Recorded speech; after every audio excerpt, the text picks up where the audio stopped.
Halou Močiar leží na východoslovenskej nížine, kde vraj nič nie je. Po tisícročia prinášal prírodzený tep nížinnej rieky vodu z jarných záplav do Močiara. V minulosti však bol odvodnený a odrezaný od Laborca vysokou hrádzou. Práve preto častejšie vysychá. Klimatické zmeny tento proces ešte urýchľujú.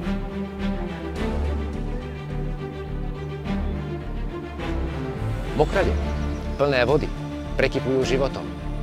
Zložitý a krehký ekosystém tvoria jedinečné organizmy, ktoré prežijú iba v tomto prostredí. Ak sa ochrana prírody a zachovanie tejto lokality nestane hlavným cieľom a jedinou prioritou, Halou Močiar môžeme definitívne stratiť. Našťastie je tu spôsob, ako ho ochrániť a zachovať.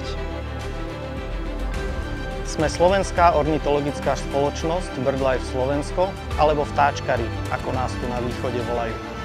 Naše občianske združenie má okolo 1000 členov, ktorým ochrana prírody leží na srdci a našim poslaním je ochrana voľne žijúceho vtáctva a jeho biotopov. Pomôžte nám. A prispejte na finančnú zbierku pre Halou Močiar. Ďakujeme.